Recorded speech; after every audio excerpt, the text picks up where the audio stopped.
3月20号，台湾的国会啊又打起来了。那这次打的不是特别激烈啊，没有发生肢体冲突啊，但是也是火药味十足。大家可以看一下，那陈昭姿委员在那喊啊：“有本事请公开宣布台湾中国一边一国，那才有所谓的国籍法。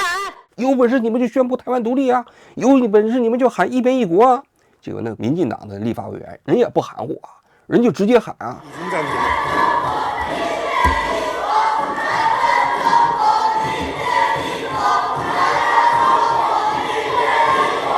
台湾中国一边一国，台湾的国会啊，每次开会的时候，我觉得就特别好玩，所以我经常看他们那些国会的直播啊什么之类的，我觉得确实是很有观赏性啊。请尊重宪法，民权出步。好，谢谢陈昭姿委员，谢谢。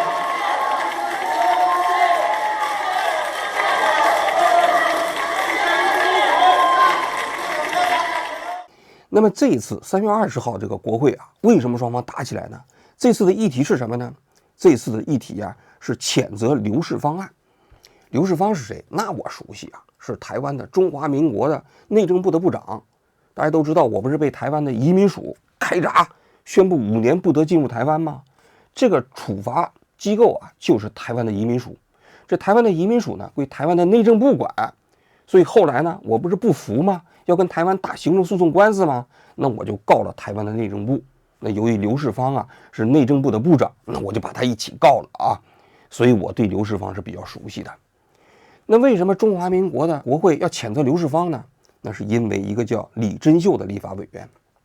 这李珍秀啊是台湾民众党的不分区立法委员，他呢今年2月2号正式当选台湾的立法委员。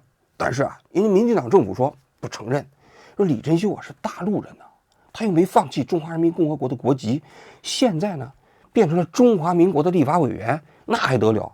特务啊，间谍呀！按照中共的国安法，这个间谍法里面啊，每一个有中国大陆国籍的人，全都有义务啊，给那个中共搜集情报。所以你想想，那如果是李珍秀进入了中华民国的国会，那我们中华民国的国会那还有啥机密啊？那就全被中共渗透成筛子了。所以我们不承认李珍秀是立法委员。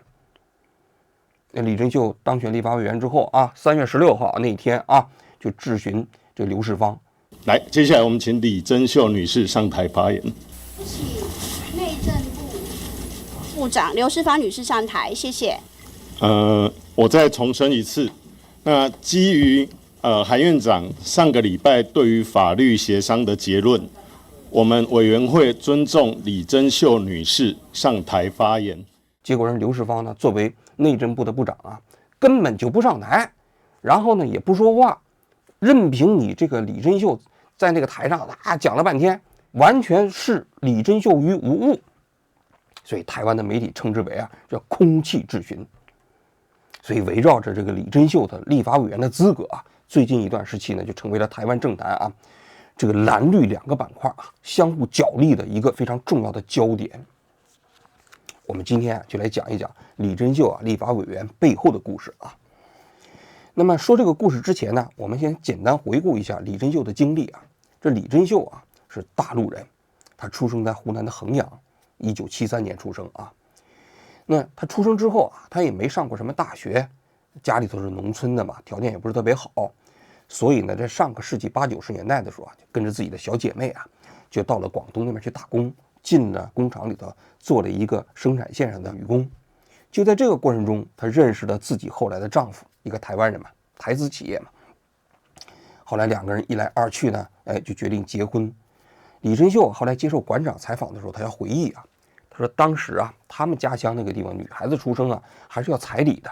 他把他自己的未婚夫啊带回到他们自己村里，他父母当时看到这个台湾的未来的女婿，就跟他讲，他说我们也不管你要什么彩礼了啊，我们只有一个要求，就是你将来对我们的女儿要好，要一心一意。1993年的时候，结婚之后的李珍秀就跟着自己的丈夫呢到台湾去定居生活了。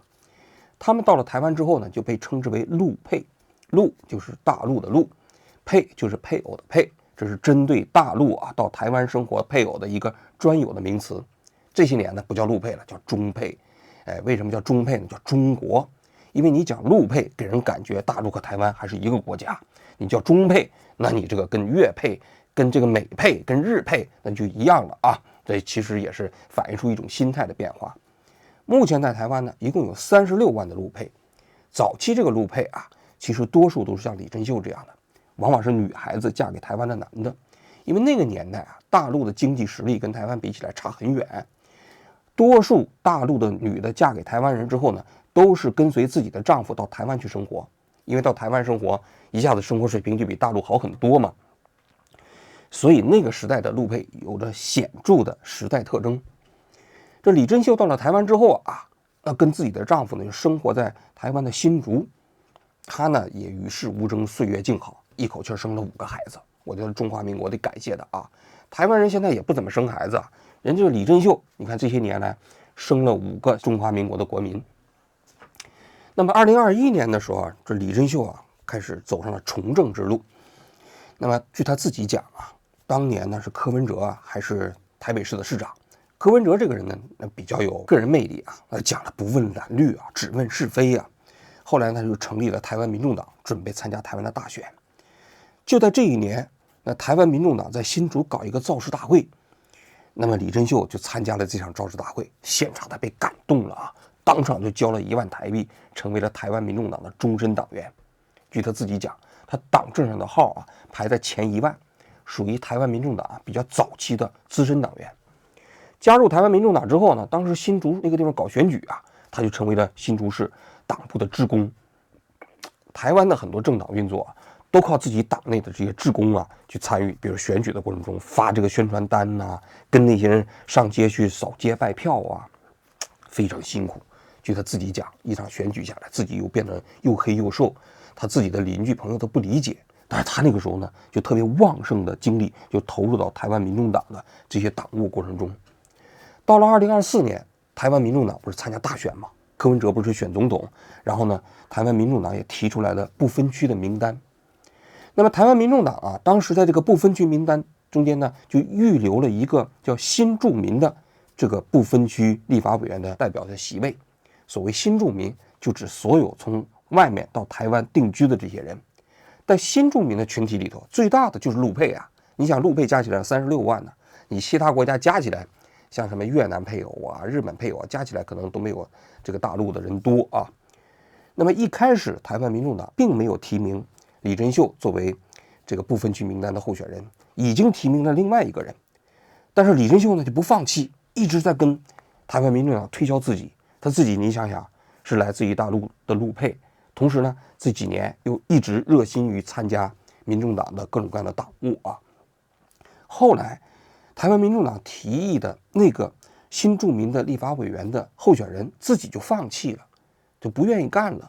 那么这个时候台湾民众党就把李珍秀提名为他自己的新住民的立法委员的候选人。2008年的大选啊，那民众党啊，柯文哲没有选上总统，但是他立法委员呢是获得了8席不分区的立法委员的席位。李珍秀呢是在立法委员里头排名第15，就是不分区立法委员里啊，按道理来讲，这是一个特别边缘的位置，不太可能进入到台湾的国会啊。但是呢，大选之后啊，台湾民众党就宣布了一个2年条款。什么叫2年条款呢？就台湾民众党的立法委员呢，一届原本是4年，但是他们就承诺，我们这个前面8个立法委员只干2年，然后后面的2年呢，让后面8位的立法委员呢，进入到这个国会。我估计他们这么做啊，也是为了锻炼自己的干部嘛。那你这个台湾民众党啊，本身呢，那是新成立的一个政党，那没有很多的市政经验嘛。那此时此刻，对台湾民众党而言，最重要的事情，持续的成长、茁壮，让更多的人才进入台湾民众党，让更多的战将代表台湾民众党到各个地方去服务更多的选民。那么这样一来啊，排名第15的李珍秀就有可能进入到台湾的国会，成为立法委员了。这可不得了啊！为什么呢？因为李珍秀是第一个出生在中国大陆的陆配即将进入到台湾的国会，所以从去年的下半年开始啊，很多人就开始议论了，说李珍秀这个人有可能要进入到国会啊。那就在这个时候，台湾的内政部也包括台湾的陆委会就出来发言了，说李珍秀不能进入到立法会，不能进入到国会。为什么呢？因为李珍秀没有资格进入到国会，因为中华民国的国际法第20条规定，所有当选台湾公职人员的人必须放弃你原先的国籍，并且在你当选之后1年之内必须完成。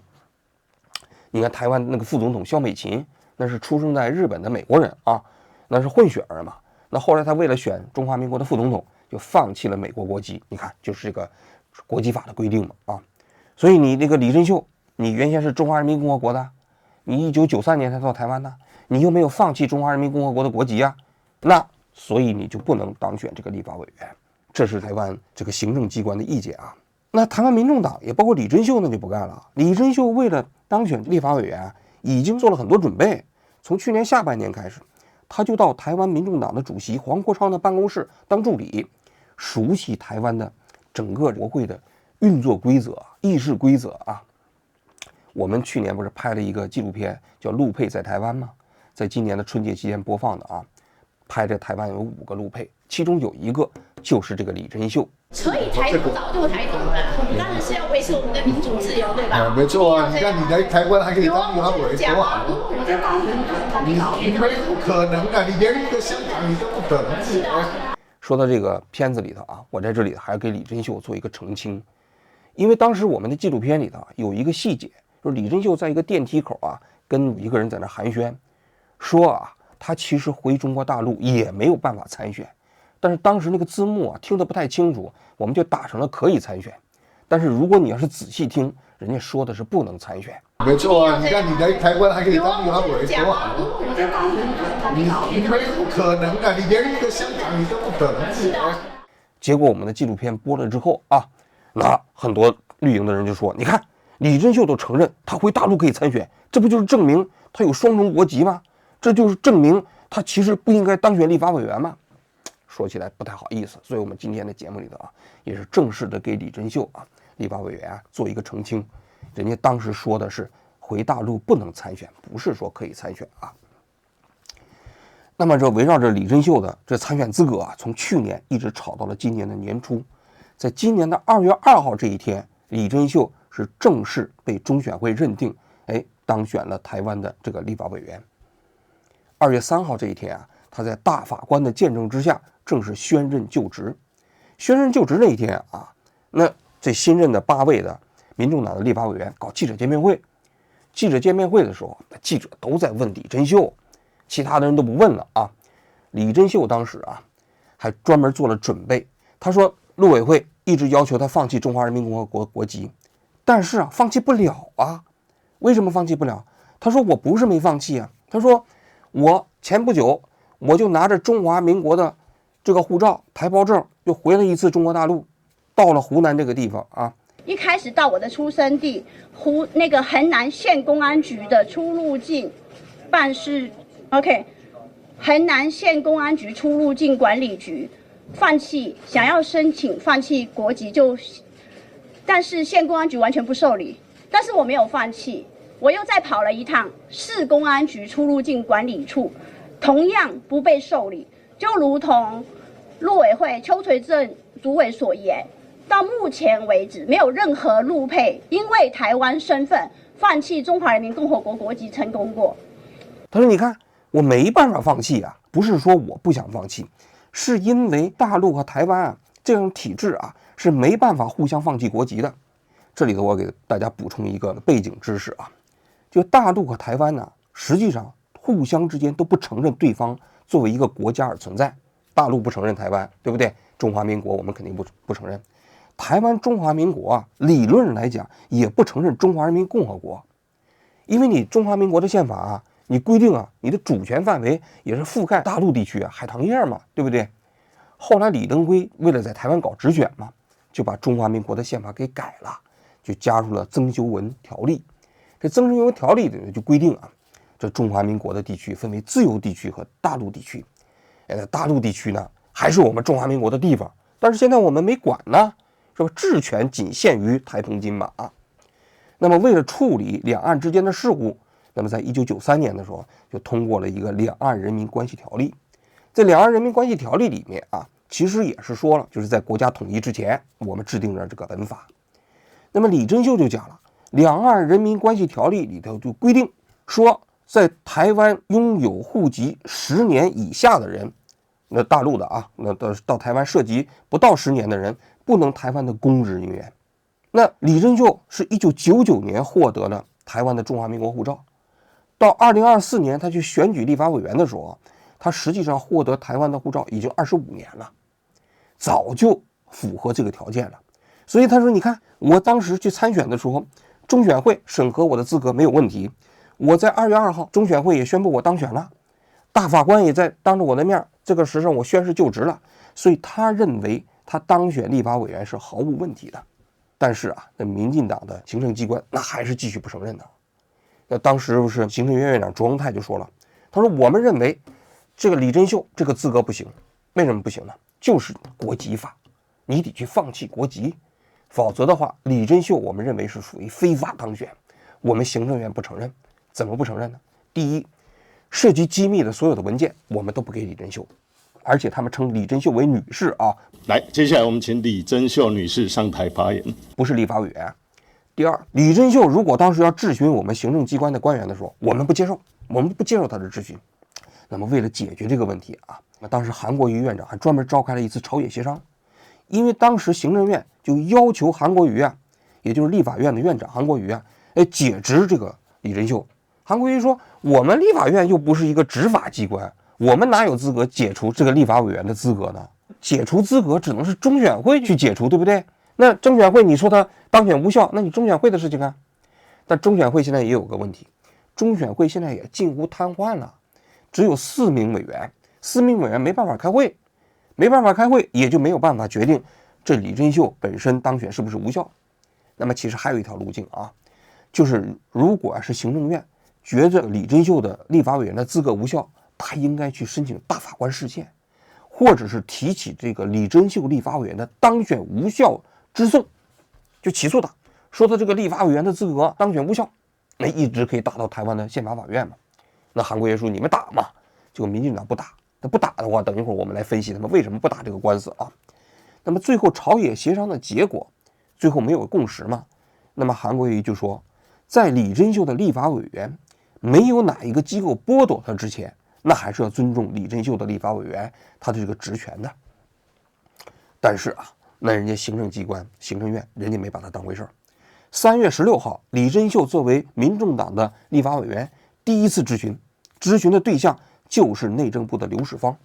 OK， 对，那所以就是有请刘部长上台，谢谢。我们尊重行政院，行政院的官员可以不用上台。那时间继续暂停，谢谢，我在等。没问题。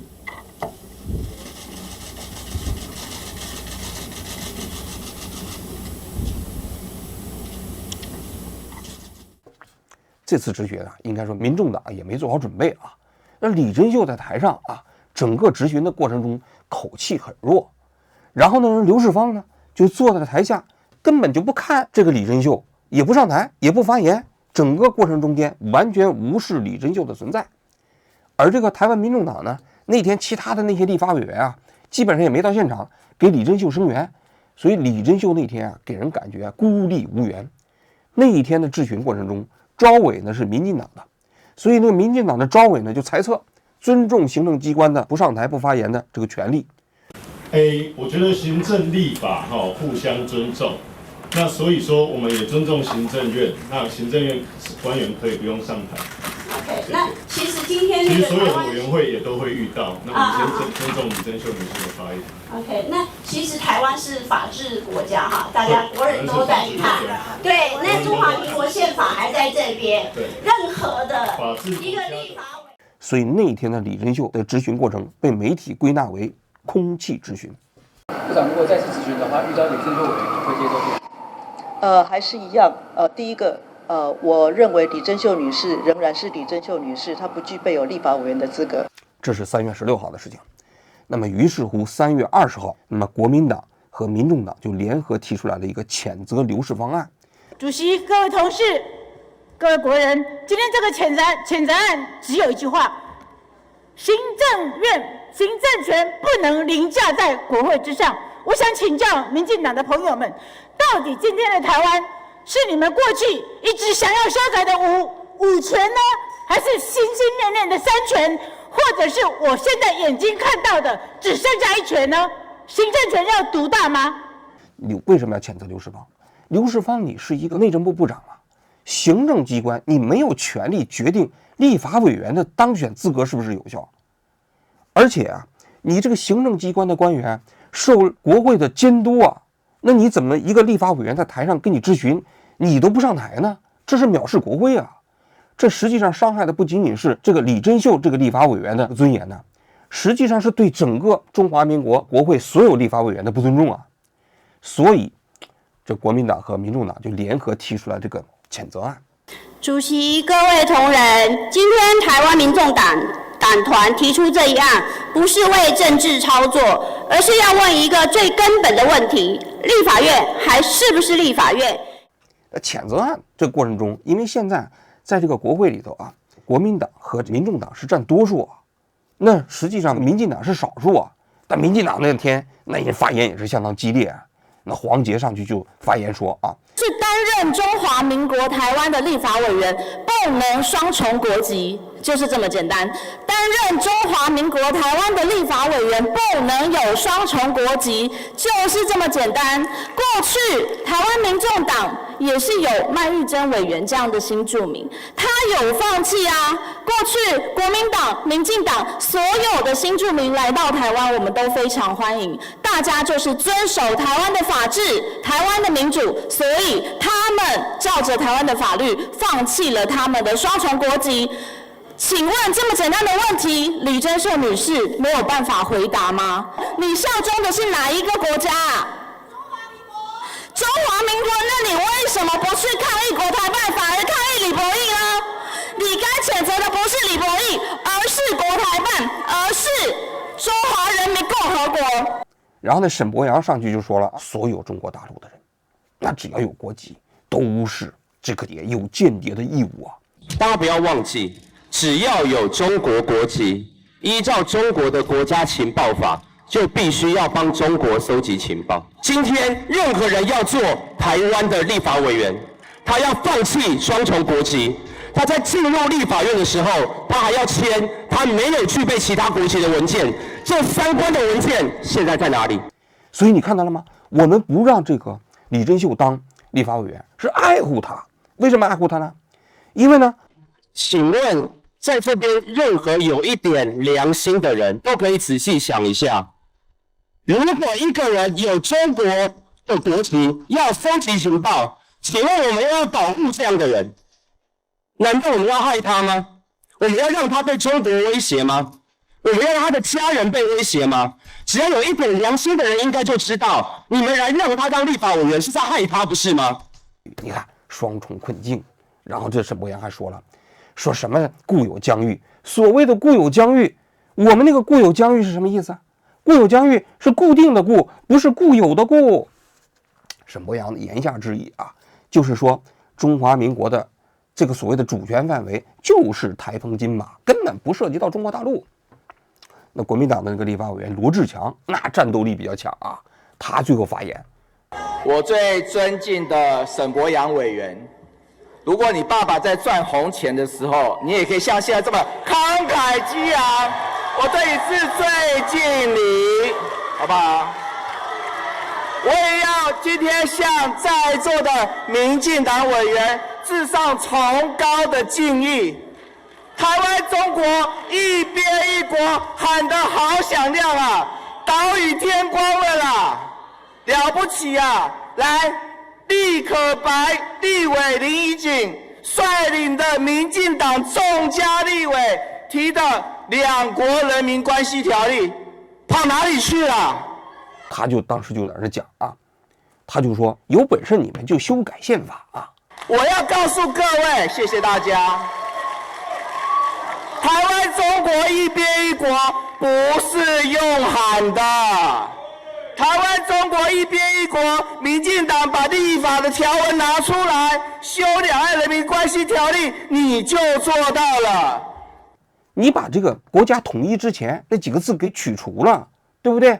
你把这个两岸人民关系条例给废除了。然后罗志强还讲了，他前段时期你们民进党不是有一个立法委员说吗？要修改两岸人民关系条例吗？把这个国家统一之前都删除了，把这个什么两岸都改成两国。10几个民进党的立法委员都联署了。结果后来呢，国民党党团就说我们欢迎你怎么样提议，我们就赞成。结果把民进党的那个人给吓住了。为什么吓住了呢？说这个东西如果要是通过了，那不就相当于两国论吗？那不就相当于搞法理台独吗？因为大陆那说不定就打你啊。所以后来啊，这个民进党就把这个提案就给撤回了，说这个罗志强就嘲笑他们。台湾中国一边一国不用喊的，叫赖清德总统宣布台湾独立、修宪、证明台湾共和国就做到了，不是很简单吗？不用罗志强教你吧？有这么困难吗？有本事你们就修法，你就宣布台湾独立，你又不敢宣布台湾独立，然后你就搞这个小动作，没出息。双方吵来吵去，当然最后这个谴责案还是通过了，但是通过归通过，这国会的谴责案对刘世芳也没有什么影响，是吧？那么就在今天上午，那么这个台湾民众党的李珍秀委员迎来了第2次质询。李珍秀委员以及前3位的委员，包括陈清龙召委、陈昭之委员有提出来，他们要依据立法院质询刑事法第18、20以及21条，还有立法院议事规则相关规定，采用联合质询。好，那就因此由3位委员。这次质询的对象啊，是大陆委员会的主委邱垂正，也包括海基会的秘书长是吧？罗家全，这些都是跟两岸之间关系特别密切的部门啊。而且这次质询过程中，召委因为是国民党的，所以呢，李珍秀啊，他们这些人呢也是有备而来啊。所以大家可以看一下今天上午这个民众党的质询啊。首先是民众党啊，没让李珍秀一个人上，3个人一起上的。那陈昭资委员跟着李珍秀一起上，联合质询。联合质询，我猜啊，他们是这么想的：联合质询是说，我们上台了，不光是李珍秀一个人，那你对方，你邱垂正，你得上台接受质询吧？你不接受质询，你不光是不尊重李珍秀啊，你还不尊重陈昭资啊，等等啊。那当时民进党的那些立法委员说，那不能联合质询。主席，是听说以来哦，以内政委员会哦，无人联合质询，你袂使一个人哦。因为我感觉拢是安尼哦，莫讲因为我。那最后啊，那个召委还是裁定可以联合质询。但是大家可以看一下，这个质询过程中啊，邱垂正仍然不回答李珍秀的问题。邱主委，请你完整的念出中华民国宪法第4条及宪法增修条文第11条。谢谢邱主委，请回答。那如果没有回答，我要时间暂停吗？好，那麻烦请我们邱主任委员回答有关刚刚李珍秀委员所提中华民国宪法第4条及增修条文相关的法条。好，麻烦我们邱主任委员回答。我在这里要跟我们要召集委员报告。李珍秀提完问题之后，然后呢，召委重复一遍，然后邱垂正对召委的提问进行回答。还是不承认李珍秀的立法委员的资格。李珍秀女士没有依法及时放弃中国大陆的户籍和国籍，不符合两岸条例的参选资格，也没有照国际法的要求落实对中华民国单一效忠的义务。我们要强调，只有合法的立委才有宪法的质询权。李珍秀当时就说了，他说你们不是讲那个国籍的事情吗？邱主委在上节目的时候说，如果同时拥有中国大陆的户籍，就会丧失台湾人的身份。但是本席从1999年核发台湾身份证与台胞证到现在已经27年，户籍早在27年前就注销，没有双重户籍，从来没有中国护照，我的身份完全合法合规，官方从来没有撤销过我的身份，本席就是100%的台湾人。前一段时期不是有吗？有台湾人到大陆设了户籍之后，台湾就把他中华民国护照给取消了。他说我在台湾，我已经生活30年了，你们既然说我在大陆有户籍，那么你们也没有取消我的中华民国的国籍呀，那反过头来不就证明我其实并没有大陆的户籍吗？实际上邱垂正根本不回答他的问题啊，基本上就是翻过来调过去讲那几句话，陈昭资就在那讲了。好，邱主委。委员好，委员好，那个邱主委，那个上周我在院会质询的时候，台下一片这个民进党立委高喊这个台湾中国一边一国。那我现在要请教邱主委啊，根据现在的中华民国宪法，还有根据您所主管的两岸人民关系条例，请问台湾跟中国现在究竟是2个地区还是2个国家？请回答。邱垂正就说了，那中华民国和中华人民共和国就是互不隶属。至于他符不符合宪法，人家不回答。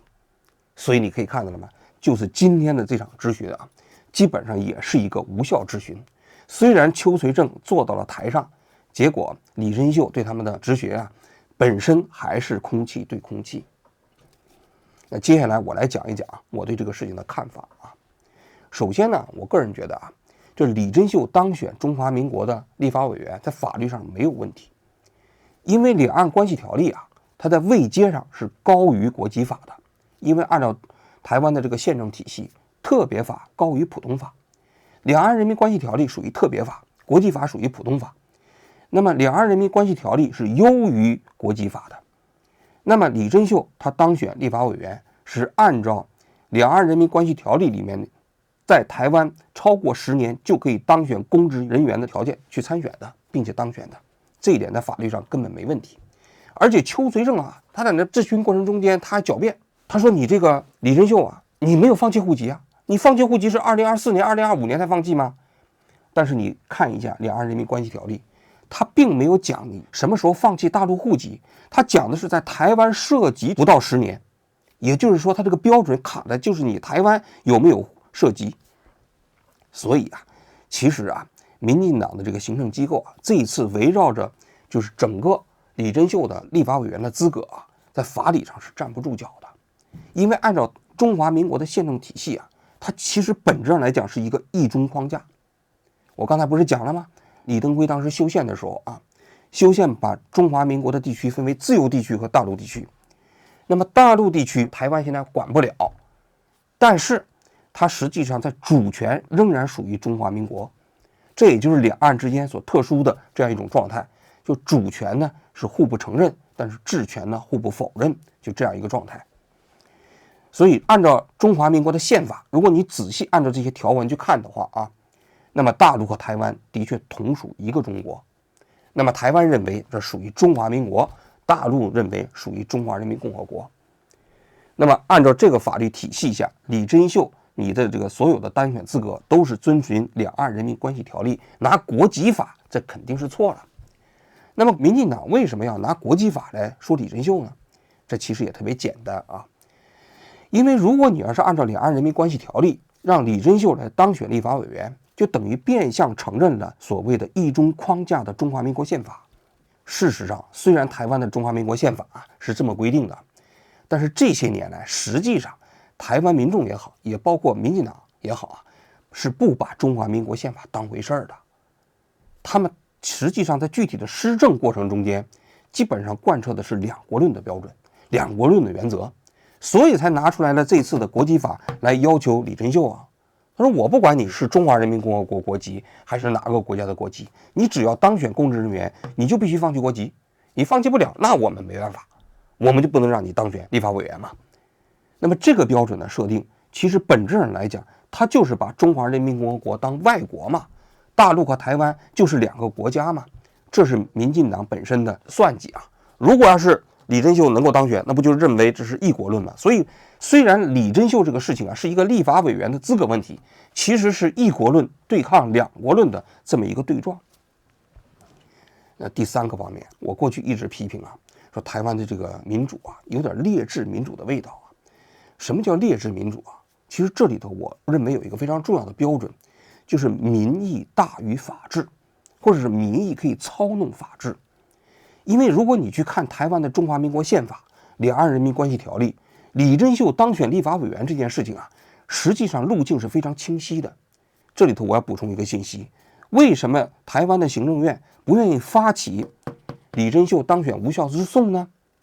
那是因为啊，一旦要是发起这个诉讼啊，实际上后果很严重。因为大法官如果审查这些中华民国的宪法、两岸人民关系条例，很可能会裁决行政机关你这个当选无效败诉。那么当然也有一种可能啊，这大法官啊裁决来裁决去啊，说李珍秀确实是当选无效，那么就依照于什么呢？那可能就会依照于两国论的标准啊。其实台湾的大法官啊，很多现在也比较绿，过去也做过类似的裁决啊。你比如说1993年的时候啊，当时台湾的这个国会里头讨论两岸人民关系条例的时候啊，民进党就有一些立委啊，包括吕秀莲呐、陈婉珍呐、包括沈富雄啊，这些人呢，就请大法官来释宪，说大陆不属于中华民国。为什么不属于中华民国？因为你看啊，你中华民国宪法里头规定了，固有疆域啊，固有疆域都不能放弃，非经国民大会啊审议啊。但是外蒙古经过你们审议了吗？没审议啊。那现在外蒙古不是已经是一个独立的国家了吗？你说固有疆域不能改变，那是事实不是改变了吗？按照这个标准，大陆其实你现在你也不再是统治了。你中华民国的国籍法里头规定，中华民国国籍的人是中华民国国民，那你大陆的人又不是中华民国的国籍，所以呢，这大陆就是外国。后来就到了大法官那释宪，大法官其实最后裁决的结果也很有意思啊。他说，关于一个国家的固有疆域啊，这个问题属于重大政治问题，本身不应该由司法机关来进行司法审查，就把这球踢回去了。所以你看到了吗？在台湾啊，其实这个大法官审查有的时候啊也受政治影响。那么你说这个大法官如果是裁决这个李珍秀就当选无效，这种可能性也是存在的。但是为什么这个路径非常危险呢？那么如果大法官最后真的裁决李珍秀当选无效，认为大陆就适应于外国中华人民共和国，你这个就是外国，要适用于国籍法，那你这不相当于搞两国论吗？正儿八经的搞两国论的，相当于法理台独啊！你想想，大陆不是有个反分裂国家法吗？这反分裂国家法里面啊，有3条规定大陆会放弃和平统一，搞武统。第一个，宣布台湾独立；第二，台湾内部发生了足以分裂台湾的这个内乱；第3个方面是和平统一长期无望，3个标准。那么如果你要是正式宣布台湾独立，触动了大陆武统的红线啊！所以沈富雄前2天在那个节目里头讲，那罗志强说了，有本事你废除两岸人民关系条例啊，有本事你宣布台湾独立啊。沈富雄就拉着那个嘉宾说，他说大家都知道，那两岸人民关系条例那是废不得呀。为什么废不得？你废了的话，你不是给老共口实要打你吗？对吧？你打你打不过，那不是给他武统吗？人家美国不都说了吗？人家不支持台海改变现状，也不支持台独吗？那如果你要是台湾，你宣布台湾独立，搞法理台独，大陆打你，可能美国就不管了嘛。所以台湾谁都知道，这个东西是高压线，谁都碰不得，所以这个不能改。所以这里的本质是什么呢？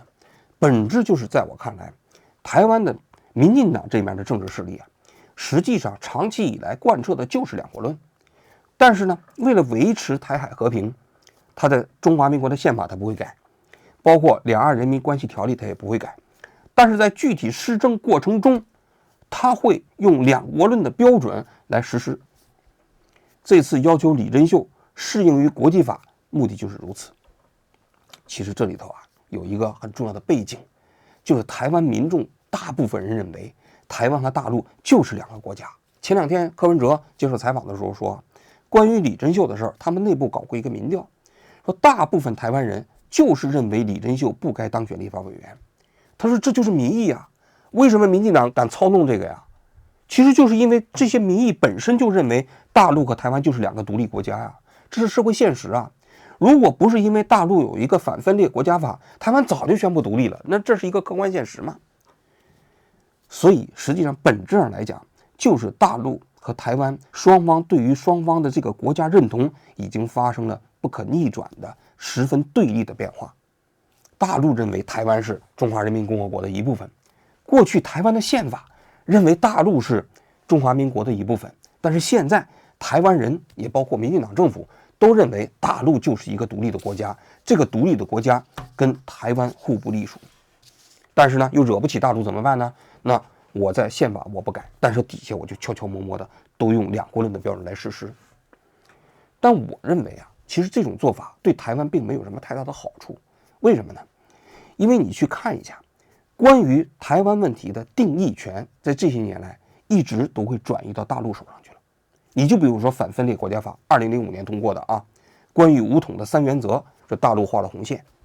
那么相对来讲，国际社会也基本上也认可。那么关于这些年海峡中线问题、禁限制水域问题，包括12海里的这个领海问题，过去台湾都认为这是它作为一个主权独立国家不可让步的呀。但是现在大陆呢，慢慢都把它没收了。也就是说，关于台湾问题啊，大部分的这个定义权都掌握在大陆手里，而不掌握在台湾手里头。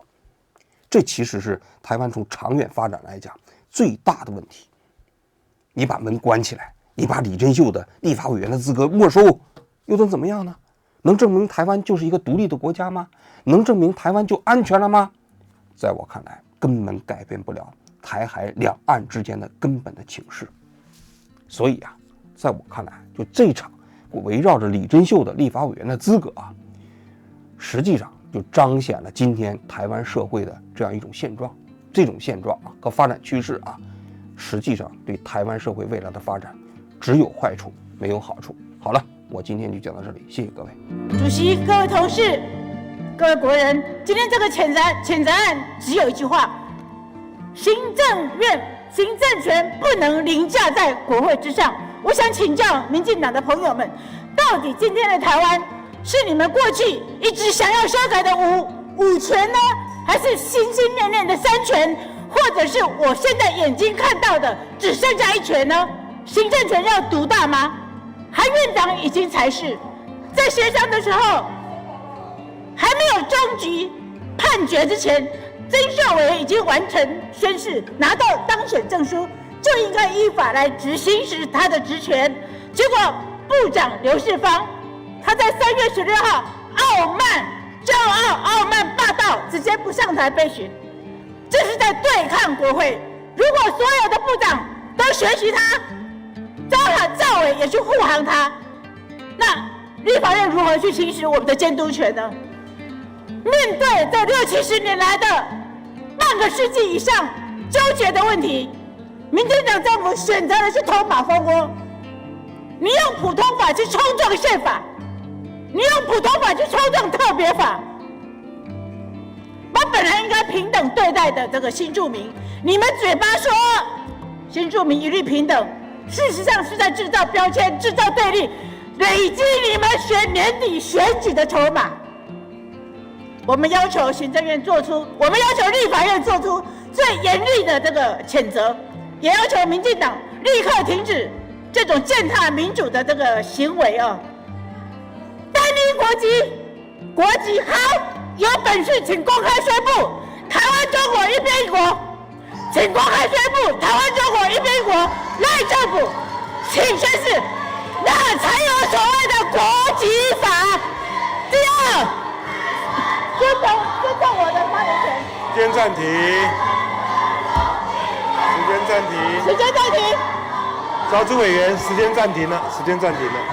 好，谢谢。你们不配，要赖政府对总统亲自讲，我的时间暂停。已经暂停了。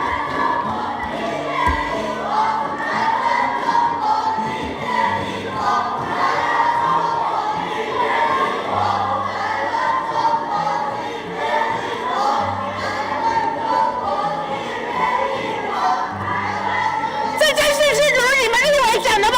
时间暂停了。召集委员，民主是你说的吗？宪法是你说的吗？你们执政8年，完全执政8年，你们有提过修宪吗？你们有提过制宪吗？你们当初答应我们的事都做了吗？骗选票。